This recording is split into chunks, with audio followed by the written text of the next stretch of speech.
Olá, meus amigos e amigas, estou de volta com um novo vídeo aqui no nosso canal e hoje nós vamos fazer uma verdadeira mesa redonda virtual. Temos aqui dois convidados e que daqui a pouco estarão conosco para tratar de um tema muito sério. Desses temas que o YouTube, por razões normativas, enfim, critérios pessoais, resolve às vezes fazer um crivo, né?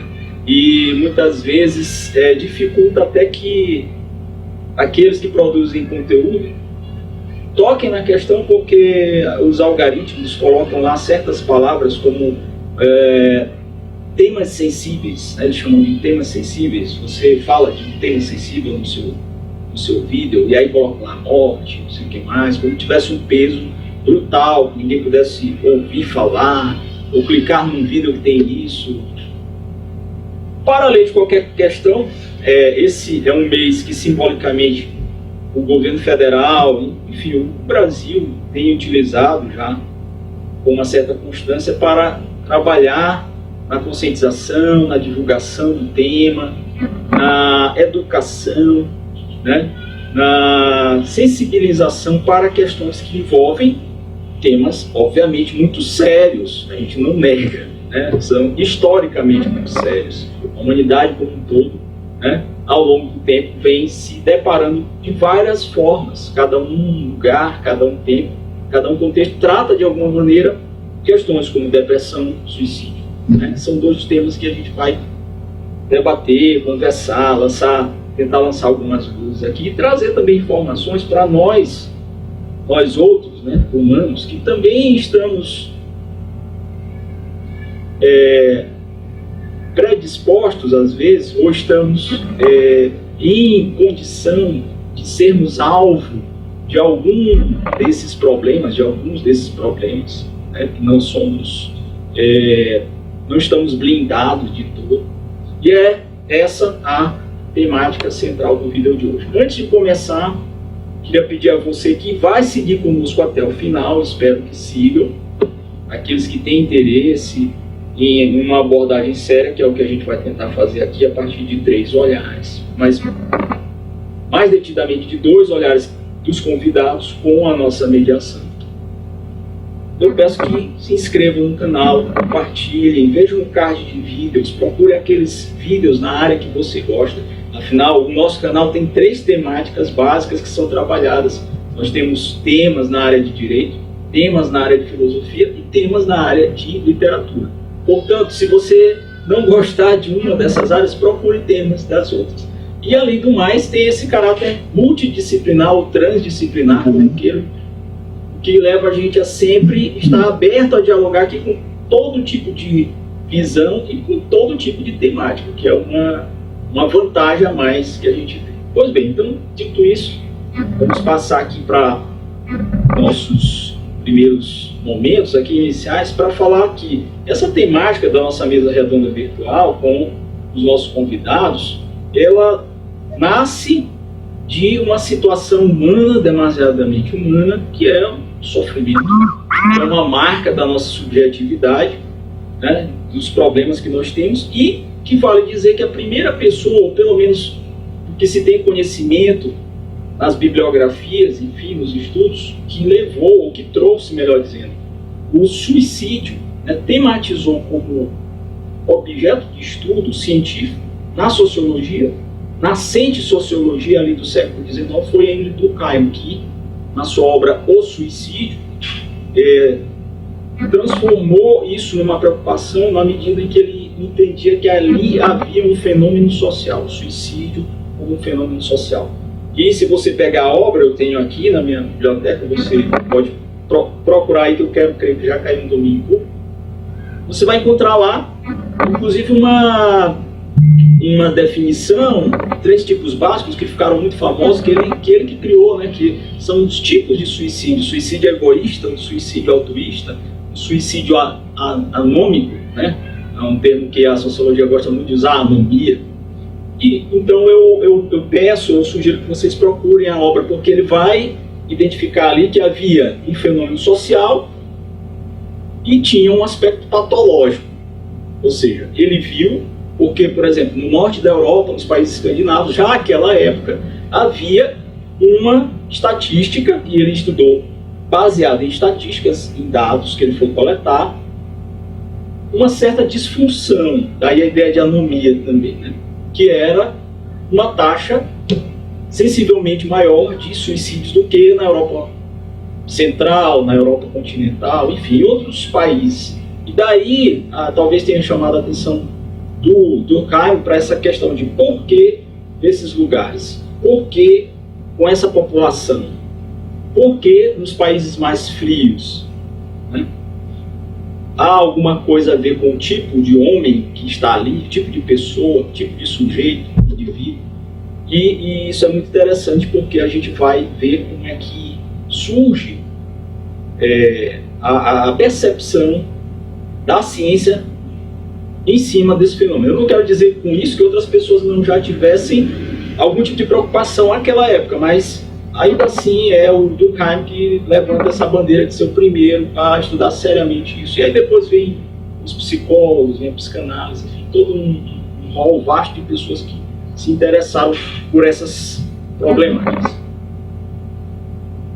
Para confrontar e atualizar isso, para trazer para o nosso tempo, né, e entender que essas razões para a prática de um ato extremo são as mais diversas, mas que ainda assim é algo que tem que ser levado sempre em conta. Recentemente, um estudo realizado pela Unicamp trouxe o seguinte dado: 17% dos brasileiros, em algum momento, pensaram em dar cabo, dar fim às suas vidas. E, além disso, esse quantitativo, 4,8%, planejaram os passos, elaboraram um plano para que isso ocorresse, para que o fim da sua vida fosse perpetrado, por assim dizer. Mas a gente sabe que em muitos casos isso não veio a termo. Então é sempre possível evitar. Nem sempre é algo irremediável, nem sempre é algo que não se possa ter uma solução, pelo menos nesse aspecto, né, preventivo. E quando eu falo de prevenção, ela é justamente a primeira medida que há, a primeira tentativa, o primeiro passo é a visão preventiva, é a educação sobre essa questão, que é falar do suicídio, que é um tabu. Ainda hoje, imaginem, quando começou já era um tabu. Quando Durkheim, no século XIX, começou a pesquisar, o suicídio era um tabu muito maior. Hoje continua sendo, não mudou muita coisa, né? Pelo menos na minha percepção, esse tempo todo, não consigo ver ainda o tema ser publicizado. Na verdade, ele ainda é escondido debaixo do tapete, debaixo da cama. Mas, de uns tempos para cá, especialmente com uma certa publicidade dessa campanha, Setembro Amarelo, algumas questões sobre o tema passaram a ser compartilhadas, possibilitando que mais pessoas tivessem acesso às causas, ao entendimento das primeiras causas e às formas de ajudar alguém, os primeiros passos para tentar reduzir as taxas de suicídio no Brasil, onde atualmente pelo menos 32 pessoas por dia tiram as suas vidas, em dados recentes da página do governo federal, né? Ministério da Saúde, enfim, o departamento que cuida dessas temáticas, dessas questões. Surge então agora um outro desafio, que é falar com responsabilidade sobre o tema. Eu já falei aqui e volto a frisar, aquele tipo de temática que as pessoas evitam ao máximo, mas a gente tem que falar de forma adequada e alinhada com o que recomendam as autoridades de saúde, com o que diz a ciência e com o que diz também as nossas percepções, nossos estudos, as nossas vivências, visão de mundo, né, visões de mundo, que é o que a gente vai tentar de alguma forma fazer aqui, tentando dar uma pequena parcela de contribuição desse debate, né, desse aprofundamento. E é sobre esse tema que nós vamos tratar hoje, nosso debate virtual, deste mês de setembro. Conosco estão o psicanalista Alain Godard e o psicanalista e teólogo Wilson Moura, com quem vamos conversar a partir de agora. E aí, eu inicio a minha fala, antes de passar a primeira palavra para vocês, nesse primeiro momento, antes de começar aqui com os temas, né, com as questões, para os dois convidados, desde já agradecendo a vocês por estarem aqui conosco nesse momento, que eu volto a frisar que a prevenção primária, ao meu ver, que não sou alguém da área da saúde, mas que tenho essa sensibilidade para com o tema, a prevenção primária em saúde mental, ela tem que ser mais trabalhada, né? E essas ações que busquem evitar o surgimento de certos transtornos específicos, né? Que fazem parte do nosso ser humano, né? Da nossa subjetividade, elas têm que trabalhar com esse desenho integrativo de um tripé, né? Que é a promoção das informações, a prevenção contra a questão, contra o problema, né? A prevenção do problema e o tratamento do problema, que é sempre o que fica por último, né? Às vezes a gente não consegue tratar, a gente tem que primeiro identificar. E para identificar a gente tem que entender. Por isso o tripé: promoção, prevenção e tratamento. Então, nosso primeiro contato aqui com os convidados, queria saudá-los aqui, Alan, Godard. Obrigado, Rogério. Deixar um bom dia, boa tarde, boa noite para todos que estão assistindo agora. E é um prazer estar aqui. Prazer estar discutindo este assunto, que é importantíssimo, né?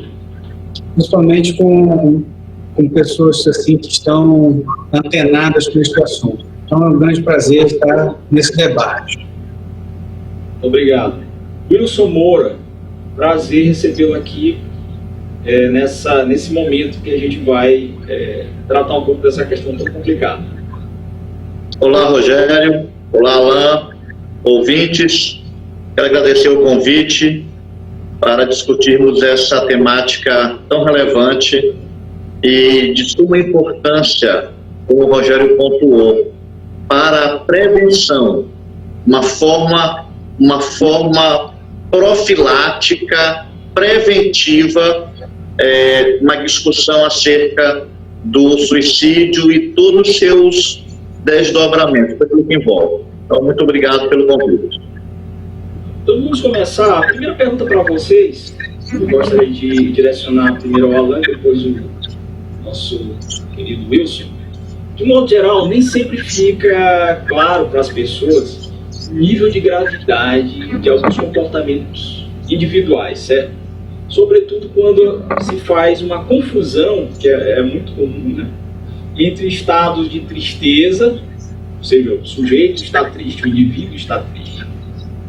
Melancolia, que é uma questão muito mais profunda, né? Muito mais complexa, teoricamente falando, e a depressão em si, que é um dos temas que a gente vai abordar bastante nesse encontro.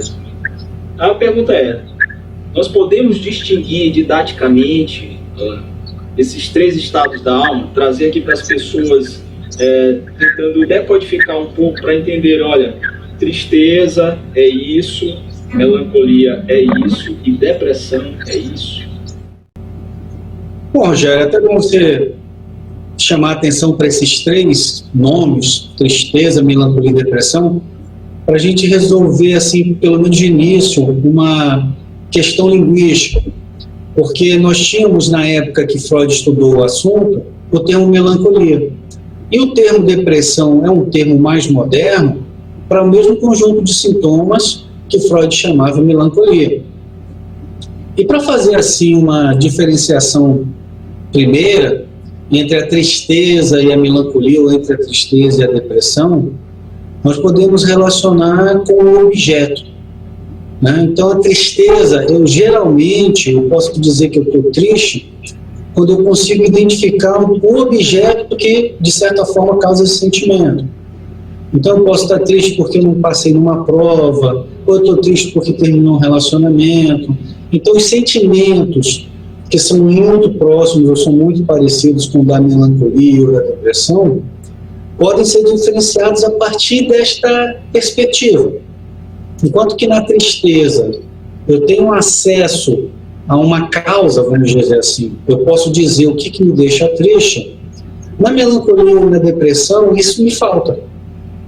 Eu tenho os sintomas, eu tenho a sensação, eu tenho a tristeza, mas eu não tenho como elaborar aquilo que me causa aquele sentimento, né? Então, de início, a gente pode dizer desta forma: enquanto nós conseguimos declinar o objeto, enquanto nós conseguimos apontar as causas que nos deixam com os sintomas que são conhecidos, nós podemos dizer que é tristeza. A partir do momento em que aquela sintomática, aquele desânimo, isso toma de uma certa forma, eu não consigo identificar o objeto, aquilo que me causa tristeza, nós poderemos estar falando de um outro afeto que seria a melancolia, como chamava Freud, ou a depressão, como nós chamamos usualmente hoje, né? Nova terminologia, né? Wilson, por favor. E é muito interessante essa perspectiva que essa questão linguística que Alain pontuou. Por exemplo, a Colette Soler, que é uma psicanalista contemporânea francesa, ela vai falar que a depressão, ela é um estado. E um estado que vem caracterizado por dor e pela tristeza. Então, no estado depressivo, no estado melancólico, sempre vai acontecer dor e tristeza. Freud, lá na sua época, já escreveu um texto que, para mim, continua sendo um tratado, até hoje, Luto e Melancolia. É um clássico, precisa ser relido, reestudado, porque é extremamente atual. E lá o Freud, ele elenca na construção do que vem a ser uma melancolia, ele vai mais ou menos trazer algumas características, poderíamos dizer assim, que se a gente for, como Alain pontuou, que vem através da sua pergunta, traçarmos um paralelo, nós vamos encontrar. Por isso a gente não tem como fazer muita diferenciação entre melancolia e depressão. Por exemplo, Freud diz lá no texto que a melancolia se caracteriza por um abatimento doloroso, por exemplo. Aí ele já colocou aí o elemento dor, né? Que foi falado agora há pouco. Você falou dor? Exatamente. Já temos aí a dor. De certa forma, a melancolia também traz no seu bojo uma cessação de interesse pelo mundo exterior. Ou seja, o indivíduo, ele perde esse interesse por algo externo. Uma outra característica que o Freud pontua é que o indivíduo, ele perde a capacidade de amar. Por quê? Porque havia um destinar da libido para um objeto, e de certa forma esse objeto ele ou deixa de existir, ou se separa daquele indivíduo, e aí a pessoa vai perdendo essa capacidade de amar. Continuando, Freud pontua que existe na melancolia uma inibição. O indivíduo fica inibido para atividades, há uma diminuição da autoestima, e quando ocorrem essas características que o Freud pontua, algo muito pertinente, que aí a gente consegue fazer um link com a questão do suicídio. O indivíduo passa por todos esses processos, né? A melancolia passa por isso, o indivíduo vai acarretar essas características, diminui a autoestima, e chega um dado momento que a pessoa, ela tem uma necessidade ou um desejo de punição. Então, esse desejo agressivo se volta contra ela. Por conta disso, desse estado melancólico, depressivo, depois que ele começa a apresentar essas características, o desejo de punição volta sobre o indivíduo. E aí, em alguns casos, vem a ideação suicida, e em outros casos, a tentativa de suicídio, em alguns casos, vindo a ocasionar, de certa forma, o óbito da pessoa que tentou, mas a gente percebe que existem características que, se nós formos mensurar depressão e melancolia, elas vão estar dentro do mesmo processo. Sim. Ok? Sim. E aí você falou de uma questão também que eu acho interessante, que é essa perda do desejo, né? Eu deixo de desejar, não quero levantar da cama, não quero amar, eu não amo mais ao outro, eu não amo sequer a mim mesmo, né? Porque a gente tem que lembrar que, né, Alan e Wilson, o primeiro problema não está nem em amar o outro, que já é muito sério, é não amar a si mesmo.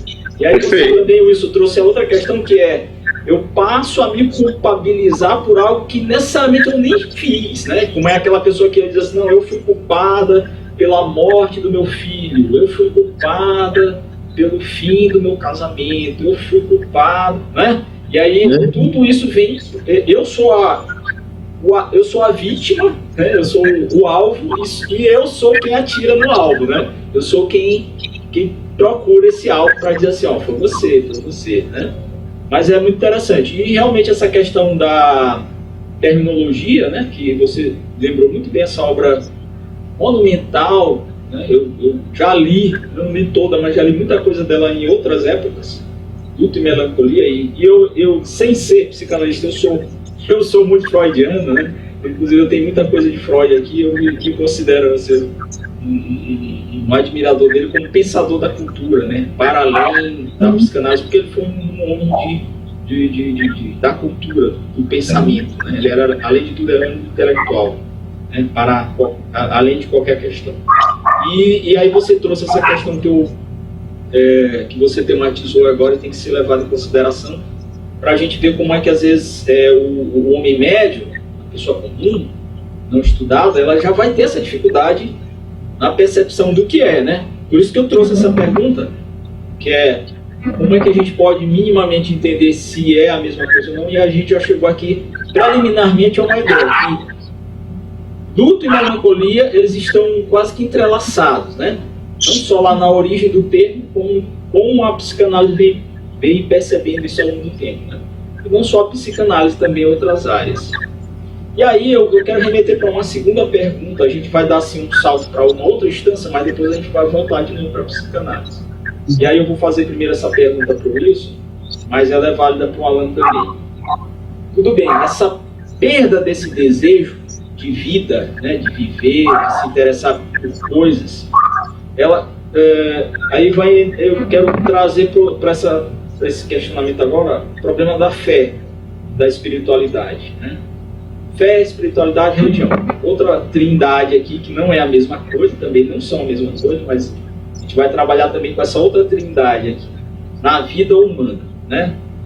Então, qual a importância, minha pergunta seria, qual a importância desse plano de coisas aí, vocês já falaram, as pessoas que estão envoltas, imersas nesse negócio aí, da fé, da espiritualidade e da religião na vida humana para pessoas em sofrimento psíquico? Qual seria a importância? E a segunda pergunta colada a essa é, qual é a visão, pelo menos assim de forma muito genérica, muito ampla, nada específico, que a teologia tem a respeito desses três tipos citados agora há pouco, ou seja, ou pelo menos da figura do melancólico, né? Eu me lembro que muito ali na Idade Média, né, tinha uma visão toda religiosa em cima da figura de quem era o ser melancólico, né? Se escreveu muito sobre isso, teólogos alguns falaram. Então, a pergunta seria mais ou menos essa, a importância da fé, da espiritualidade e da religião para quem está em sofrimento psíquico, para essas pessoas que têm problema com a depressão, por exemplo. Bom, Rogério, isso que você colocou, é muito interessante, porque a fé e a espiritualidade, elas funcionam, de certa maneira, como limites éticos para determinadas decisões. Então, quando a pessoa ela está envolta em determinados tipos de pensamentos, em determinados costumes, em determinadas culturas, de formas de agir dentro desta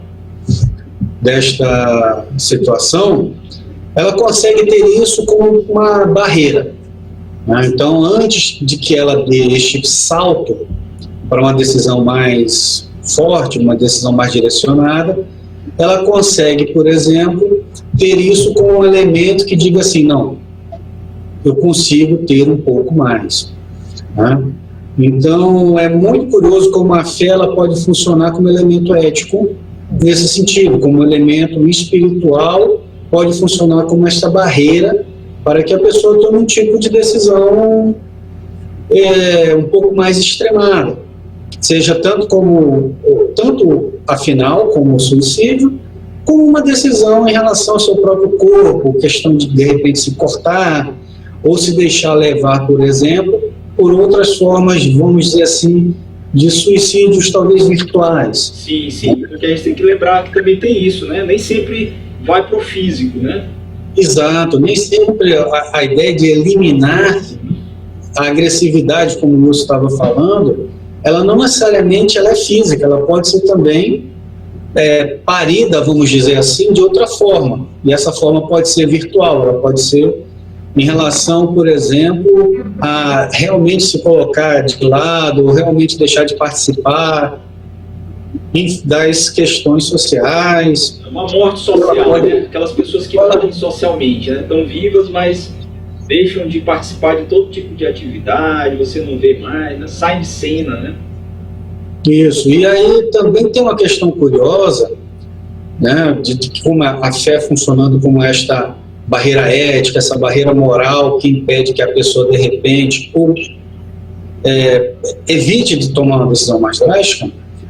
Mas nós temos, por outro lado, também um problema com a construção teológica do sofrimento, que esteve sempre muito associada a tradição religiosa com a ideia de pecado, né? Então, assim, quem sofre é o pecador, sabe? Então, nós temos uma tradição independente, principalmente nas religiões cristãs, de que o sofrimento estaria relacionado com o pecado diante de Deus, né? E desconstruir isso é muito complicado. Por mais que você tenha, por exemplo, um livro na Bíblia, que é o livro de Jó, em que você observa um sofrimento severo, mas que esse sofrimento não está relacionado, não está direcionado com o pecado, e seria uma maneira, por exemplo, de pelo menos repensar essa ligação. Infelizmente, na nossa tradição, o sofrimento acontece para o pecador. Principalmente em tradições neopentecostais, o sofrimento é realmente o fato de você não estar bem com Deus. E o sucesso, seja lá como esse sucesso venha, significa justamente que Deus está te abençoando. Então, assim, por um lado, a gente tem na religiosidade uma barreira ética, uma barreira moral, que pode dar novas soluções para um problema do sofrimento, problema da dor, como disse o Wilson. Nós temos também o avesso disto que relaciona o sofrimento com o pecado. E que, de uma certa maneira, alimenta, vamos dizer assim, alimenta o sentimento de culpa de que o Wilson estava falando, né? Quanto mais eu sofro, é porque mais pecador eu sou, e por isso eu preciso me punir e retorno esta agressividade contra mim mesmo. E é muito interessante essa perspectiva que você apresenta, Rogério, dessa tríade, né? Religião, Espiritualidade. fé e espiritualidade. Isso. Então, essa tríade, como isso pode auxiliar uma pessoa, né? Como essa tríade pode auxiliar uma pessoa que está passando por esse momento de dor, né? Eu acredito que é fundamental pensarmos que todo ser humano precisa se sentir pertencente a algo. Perfeito. E a religião, ela consegue trazer essa sensação de pertencimento. Eu pertenço a algo, eu pertenço a alguém. Então, por conta dessa sensação e noção de pertencimento, eu caminho junto com esse grupo que tem uma ideologia. Isso não quer dizer que dentro do meio religioso, da fé, não vão ocorrer casos de suicídio. Sim, claro. Tá? E, inclusive, eu quero trazer aqui uma informação, não sei se todos têm conhecimento, mas ano passado, ano de 2019, nós tivemos muitos casos de suicídio entre pastores. Inclusive, eu orientei um aluno no curso na pós-graduação em psicanálise, que ele escreveu um artigo sobre isso, suicídio entre pastores. Ou seja, e aí parece até paradoxal, Rogério e Alain, como é que alguém da fé, da espiritualidade, da caminhada com Deus, pode chegar a atentar contra a vida? Aí eu quero voltar àquele binômio, dor e tristeza. Então, quantos líderes religiosos, aí eu quero abrir o leque, né, de todas as áreas das religiões, não sofrem, porque, de certa forma, o líder religioso, ele se torna uma referência. Ele é a pessoa que é cobrada. Muitas vezes as famílias terceirizam a educação dos filhos para os líderes religiosos. Então, há uma pressão, ele precisa ser perfeito, isso. Ele não pode ter falhas. Né, de uma certa beatitude, né, que nós não temos, né, nós não conseguimos, e ele tem que ser esse exemplo maior. Perfeito. E, de certa forma, em um dado momento, qualquer ser humano vai falhar. Então, como é que eu acredito? Eu acredito que a religião, a fé e a espiritualidade, ela precisa promover saúde. Promover saúde. Aí o Alain tocou num ponto muito interessante. Eu acredito que as religiões, elas precisam promover saúde. Mas, infelizmente, em muitos guetos religiosos, no lugar das religiões promoverem saúde, estão promovendo neuroses, estão promovendo doenças. E aí, por conta disso, o adoecimento da sociedade se prolifera mais ainda. E aí o Alain mencionou uma questão do movimento neopentecostal, que tudo faz um vínculo com o pecado. E é curioso que quando a gente volta para a Bíblia hebraica, existe uma passagem lá que eles estão dialogando, salvo engano, no livro do profeta, acho que Jeremias, se não estou enganado exatamente a referência, que ele vai fazer um questionamento. Olha, vocês ouviram um ditado, é Jeremias ou Ezequiel? Vocês ouviram um ditado que os filhos comeram uvas verdes, os pais comeram uvas verdes e os dentes dos filhos se embotaram.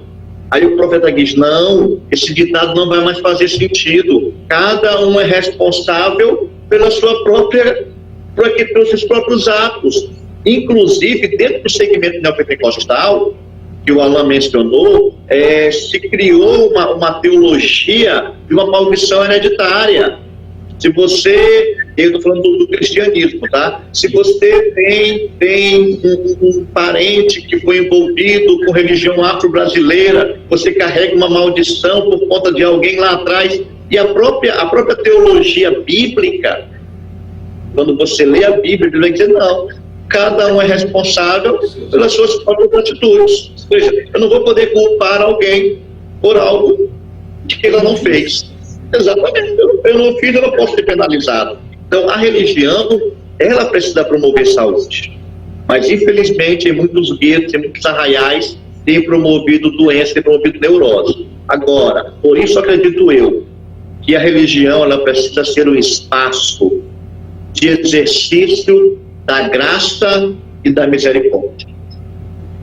Olhar o outro com um olhar de misericórdia, olhar o outro com um olhar de graça. Isso é fundamental. Fundamental, é uma questão importantíssima que vai levar a outras questões correlatas, né, que você traz aí.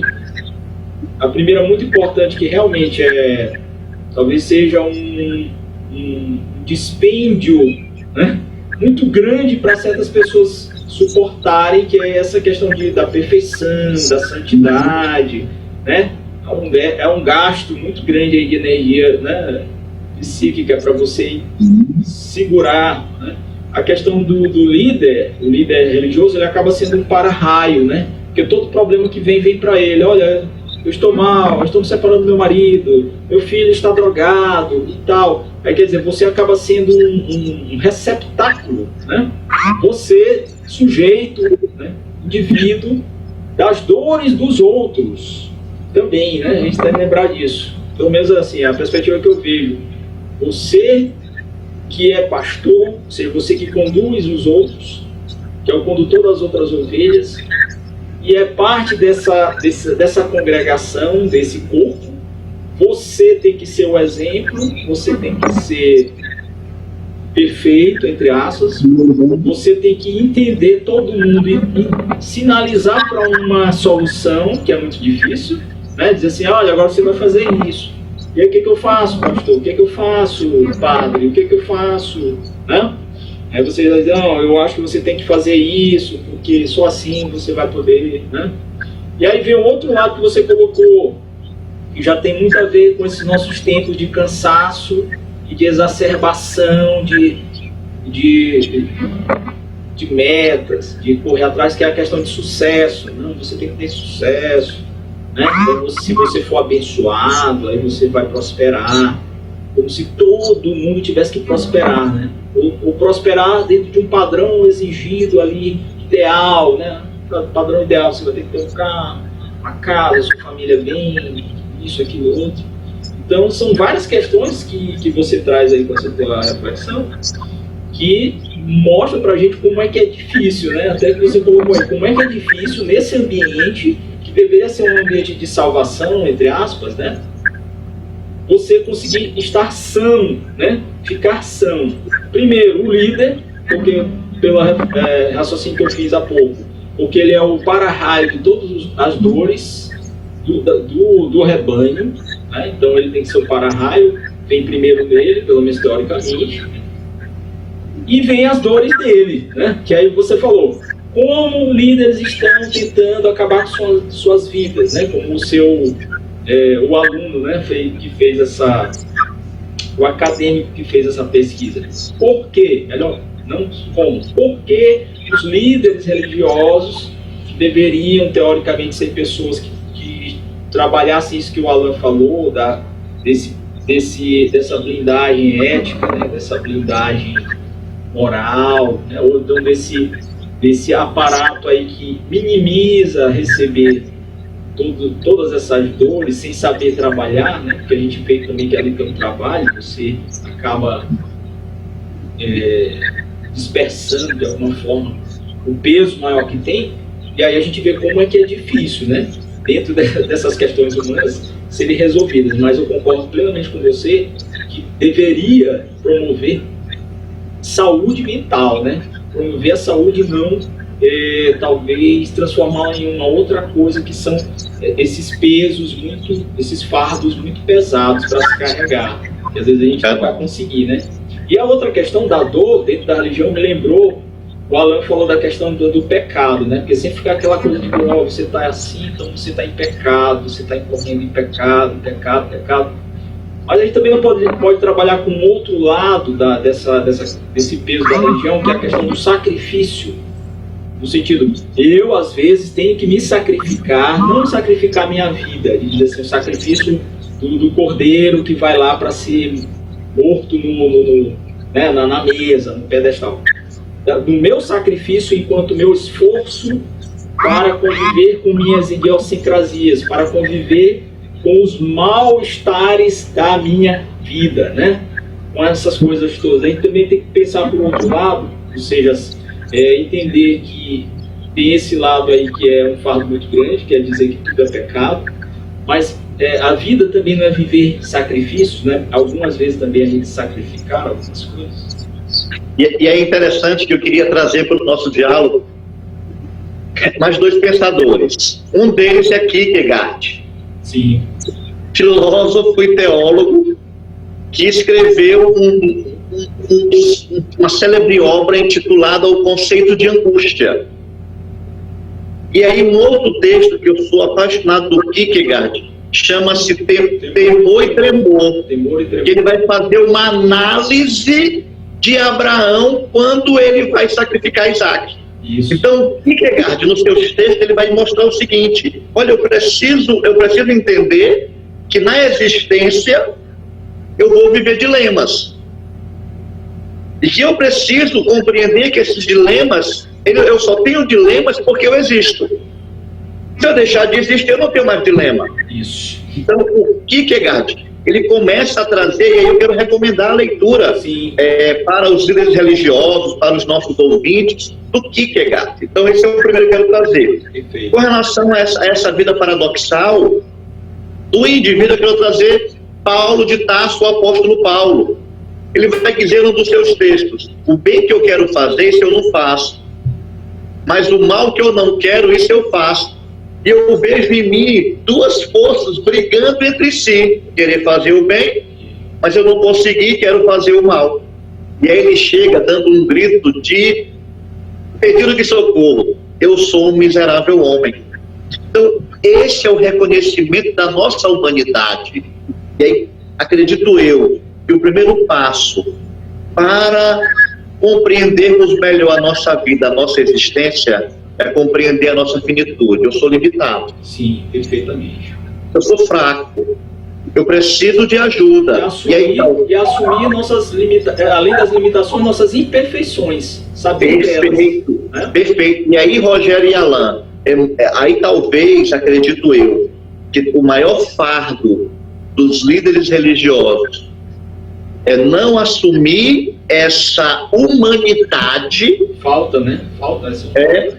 Falta assumir que é humano e os seus próprios membros, a sua própria comunidade de fé, entender que esse líder religioso também é humano, é falho, que ele vai precisar em muitos momentos de alguém para chorar, de alguém que traga a ele conforto, consolo. Suporte, um apoio, né? Esse mesmo apoio que os seus membros buscam nele, né? Os seus comandados buscam nele. Perfeito. Alain? E é muito curioso, por exemplo, que talvez, se você puxar essa questão dos membros da igreja e do pastor, vai estar muito relacionado aí também a questão do olhar de que os membros têm em relação ao pastor e o pastor em relação aos seus membros, né? E aí eu faço um rápido parêntese para dizer que falamos agora, por exemplo, da teologia, do cristianismo e de uma versão protestante, porque é um pouco a experiência que nós temos, eu e o outro, né? Mas ela se aplica, de uma certa forma, às outras vertentes religiosas, né? Inclusive vertentes filosóficas também. Sim. Os problemas que estão relacionados, por exemplo, com este olhar, eles abrangem a todos eles. Todos.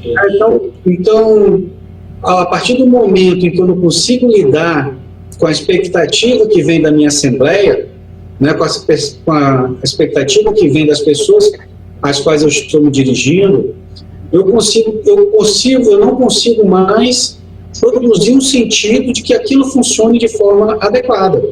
Sim. Tá? E aquilo que o Wilson chamou de pertencimento, e pontuou muito bem, começa a se desfazer.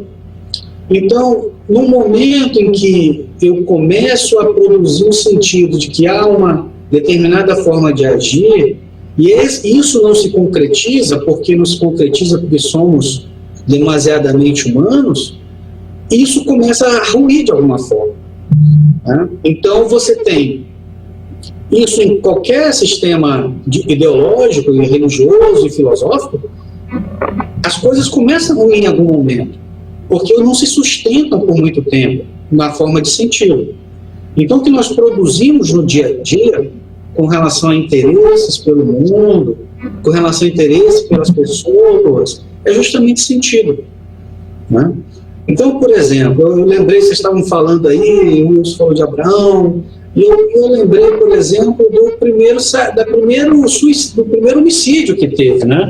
Que é contado na Bíblia entre dois irmãos. Então, se você... A história é muito conhecida, faço um breve resumo, né? Caim e Abel ofereceram sacrifícios ao Deus Todo-Poderoso. Né? Um sacrifício foi aceito e o outro não. Então, o de Abel foi aceito, o de Caim não foi aceito. A partir dali há uma ruptura. A partir dali há uma desconstrução do sentido do próprio sacrifício. Então, como o Rogério disse, o sacrifício, ele cobra muito, mas ele cobra sentido também. Ele cobra da pessoa que faça o sacrifício certo. Sim. No momento que há uma ruptura, Caim diz, bom, o que aconteceu? Né? E a partir daí, apesar de ter ouvido uma resposta, isso não é suficiente para ele, a coisa toda se desconstrói e a resposta dele é agressiva. A resposta dele é agressão em relação ao outro. Né?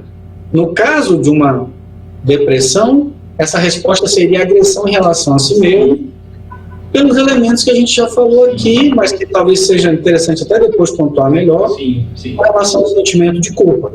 Nós vamos falar nisso com certeza. E aí a gente vai avançar aqui para uma outra questão que eu acho que tem ligação também com isso que nós acabamos de falar. Sistemas aí, sacrifício, dor, né? Suportar as dores, que é uma palavra muito importante, muito forte.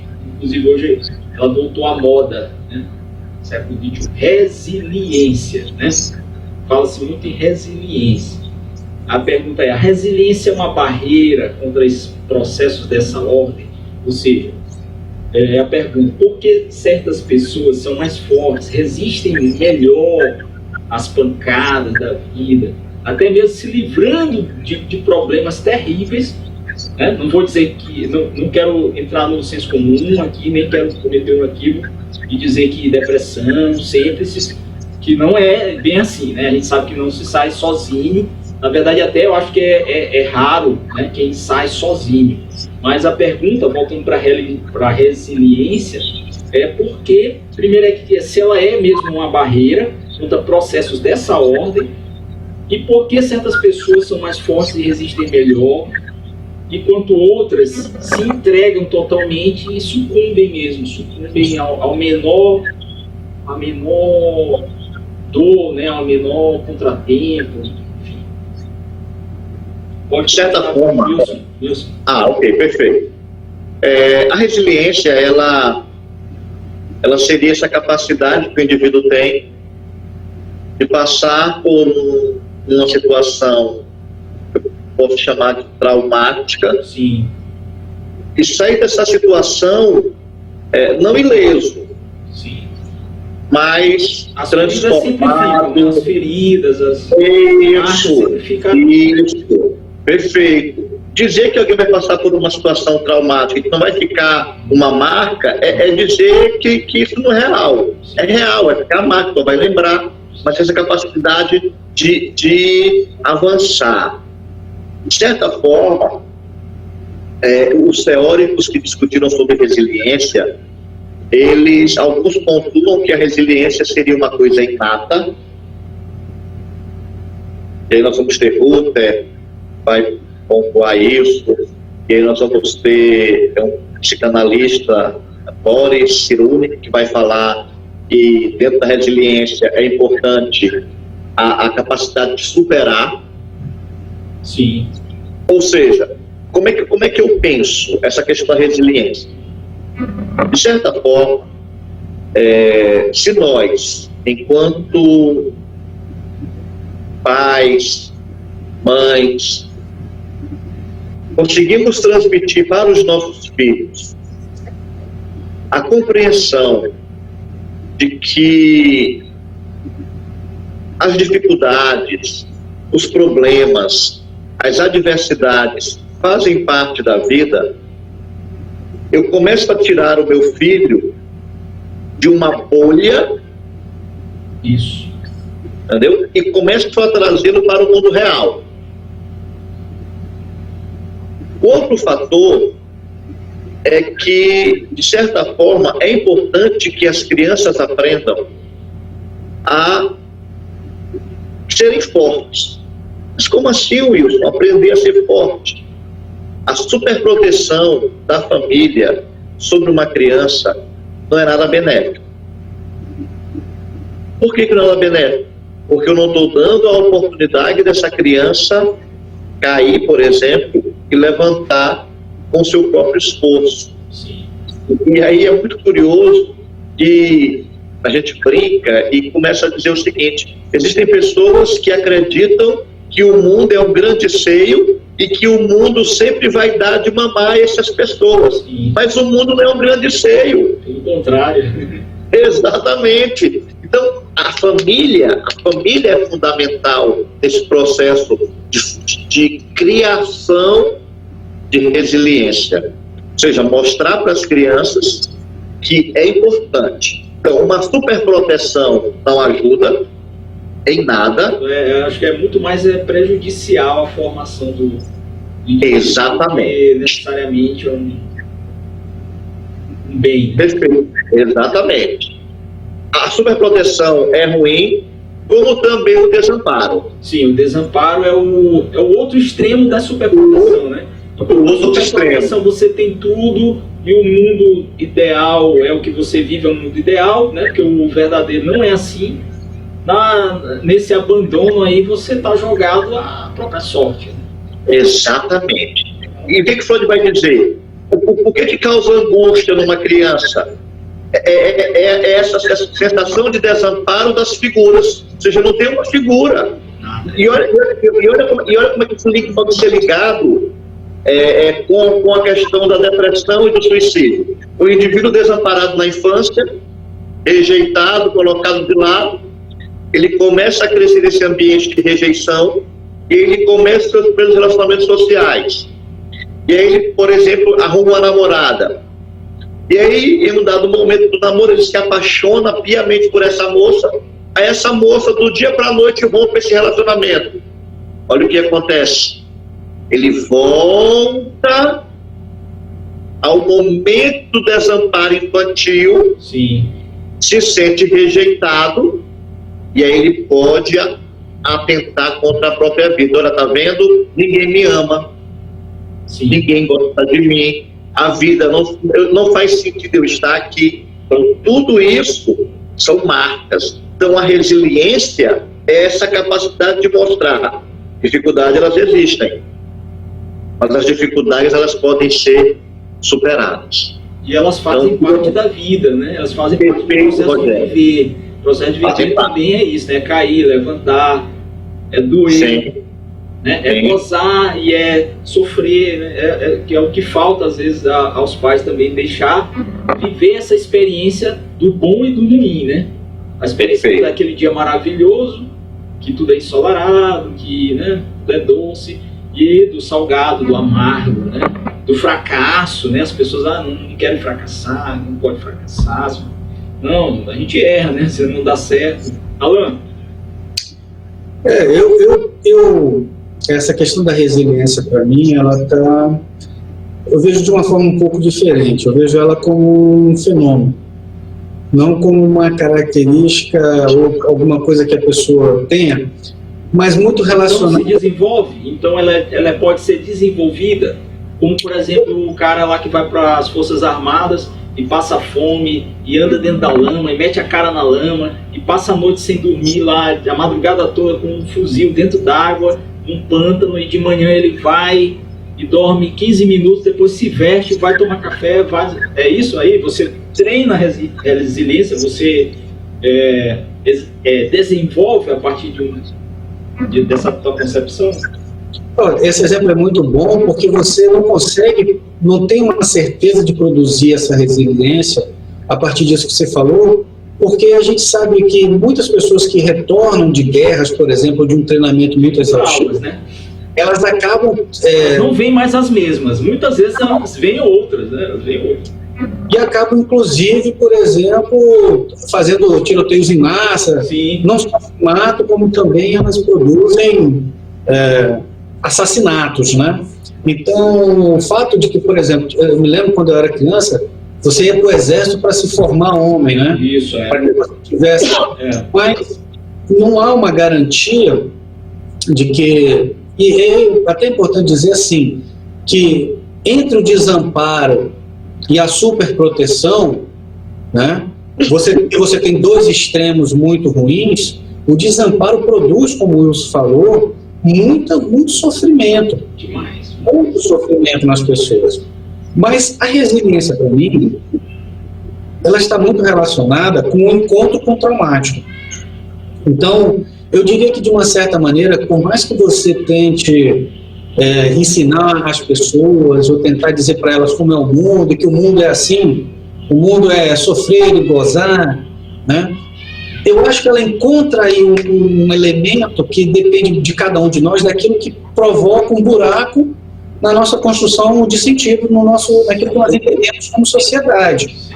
Como eu, né? Porque a depressão, de uma certa maneira, é essa defasagem, é esse ato que acontece naquilo que eu conheço como eu mesmo, né? E é um momento que eu me encontro com isso que Freud chamava de trauma. Sim. Né? E que depois vai ser lá quem vai dar... uma palavra alemã, né? Trauma. Que é o trauma, e que depois Lacan vai associar, por exemplo, com os encontros que nós temos na vida, com os encontros com aquilo que a gente não consegue dar uma resposta. Como, por exemplo, no exemplo de Wilson, a pessoa que se separa de uma namorada, ou que perde a namorada, não consegue dar uma resposta para aquilo que se apresenta para ela. Ela revive a experiência do abandono, né? Ela vai reviver ou ela o primeiro lá, né, que ele falou. Pois é, ou ela vai dar, por exemplo, significados que hoje são muito mais fortes do que até mesmo a relação que ela tinha quando criança.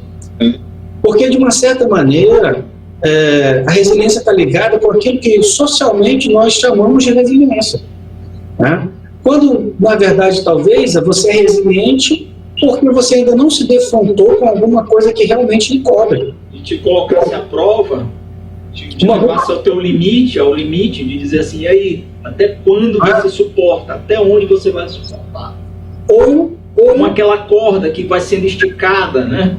Pois é. Vai sendo esticada, aí uma hora ela rompe. Ou então você segura ali na corda para não cair, você continua segurando e não deixa a corda escapar da sua mão. Por mais que você faça exercícios de segurar a corda e de tentar não romper, pode ser que uma hora ela se rompa. Sim, sim. Então isso não vai implicar que você não é uma pessoa resiliente. Claro, não. Vai implicar que você... Pois é, porque se a gente seguisse, por exemplo, essa noção que você deu para mim, esse exemplo do Exército, desse treinamento, nós teríamos uma dificuldade de tentar explicar por que algumas pessoas extremamente bem-sucedidas, de acordo com os padrões sociais nossos, cometem suicídios, ou então tomam decisões de abandonar tudo e fazer outras coisas, né? Faltou a elas resiliência, faltou a elas a capacidade de continuar. Então, eu de uma certa forma, eu entendo que isso não se prepara de alguma forma. Não tem um molde, né? Não tem um modelo de resiliência. Tem experiências que te levam a ela ou não, né? A ter ou não, a desenvolver ou não. Eu gosto muito de um exemplo, que é algumas pessoas que olham um acidente qualquer, né? Então, uma pessoa vai olhar aquele acidente e vai ficar extremamente traumatizado, talvez não saia mais de casa, não tenha forças para continuar a vida. Outra vai olhar aquilo, vai sentir, mas vai continuar a vida de alguma forma.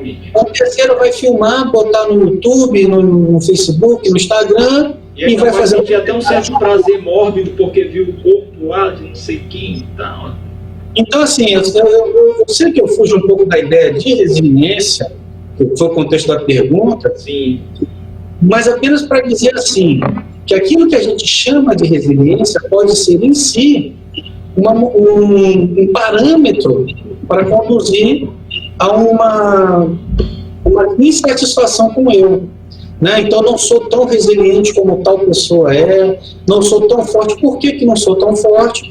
E esse questionamento acaba questionando justamente aquilo que nós conhecemos como nós mesmos, que pode desenvolver alguma sintomatologia, inclusive depressiva. Entendi. Se eu estou entendendo teu raciocínio, tu está indo pela seguinte linha. Wilson é um cara muito forte, ele passou por uns baques na vida, mas ele saiu e continuou. Rogério passou pela mesma situação, mas hoje ele está de cama, não sai de casa há 1 ano e tal. Aí quer dizer, Rogério, que não tem a resiliência que o Wilson tem, é fraco. Exato. É fraco, ele é fraco. E que essa também você fraqueza, dizer assim, fulano é fraco, ele é muito frágil. O outro lá, não, ele é muito resistente, ele é duro e tal, o outro é frágil, você é um fraco. Né? E essa percepção, ela é falsa. Ela não é uma percepção que condiz com a realidade. Porque, de repente, ainda que a gente tenha... Porque a gente está falando de ser humano. Sim. Ainda que a gente tenha as mesmas condições, né? Ou um pode sentir de uma forma, o outro pode sentir... Você falou do exemplo aí do atropelamento. Exato. Do acidente. Então, por exemplo, quando você, um paciente depressivo, você ouve muito ele dizer assim, as pessoas me dizem, olha, mas não é assim, você tem que viver de outra forma, sim. Você tem que se alegrar. Sim. E isso são palavras, de uma certa maneira, que não tem encontro, não produzem um sentido nele, porque ele sabe que a coisa não funciona dessa forma. Né? Não funciona no sentido de que você precisa saber que se você sair... Ou então, você é um fracassado porque fulano também não passou no vestibular, mas chorou uns dias e voltou a estudar, você está 2 meses parado. Né? Então você tem assim um conjunto de condições, e talvez seja uma outra questão para a gente lembrar, porque os motivos de suicídio eles variam. Sim, a gente vai chegar nisso daqui a pouco. Então, mas eles variam não só de pessoa para pessoa, mas de tempos para tempos. Sim, de configuração, contexto, época, né, da moral do dia, Como as pessoas faziam antes, os motivos são totalmente diferentes dos de hoje. Sim. Inclusive o próprio lá no estudo do Durkheim, quando ele fala daqueles 3 tipos, ele já aponta para isso que você está falando, né? Tem suicídios, mas nem sempre é pela mesma razão, né? O kamikaze que joga o seu avião em cima da frota norte-americana é pela pátria que ele está morrendo, é pelo seu país, é uma honra, é algo ideal, superior a ele, não é por ele, né? É por algo maior. O outro é por uma questão altruísta, né? Se eu vou me salvar, eu vou morrer para Alan se salvar, né? Então eu vou aqui na frente dele, é outra causação. É outra razão de ser. E tem o outro que é aquele mesmo de fuga, né? Você diz assim, porque não tem fuga e tal, né? Então ele já anota, ele já leva para isso aí que você apontou. E aí, dando continuidade, falando de resiliência, mas aí a gente vai passar para outra pergunta, mas só para fechar essa questão, eu me lembro muito do exemplo do Viktor Frankl, né? Uhum. Porque é o cara que viveu aquelas coisas lá dos campos de concentração e tal. Mas aí depois ele buscou um sentido para a vida, né? Assim, por que eu trouxe a imagem do Viktor Frankl, da sua logoterapia depois, né?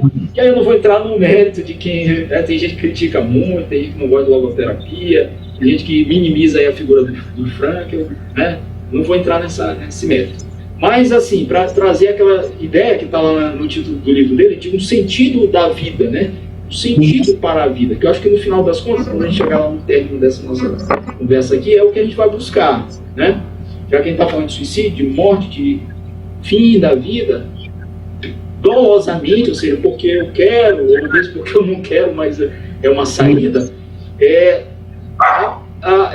sempre aponta para a gente, outros também, que há essa possibilidade, nem sempre ela vai acontecer, obviamente, mas há essa possibilidade de você ressignificar a sua vida, você buscar um sentido mesmo em pequenas coisas, e em cada coisa dar aquela finalidade que às vezes é pequena, ser o seu sentido, né? Ser o sentido daquele dia, ser o sentido daquela hora, ou mesmo uma meta para a vida. Mas enfim, se for só aqui um insight aqui que eu lembrei do Viktor Frankl.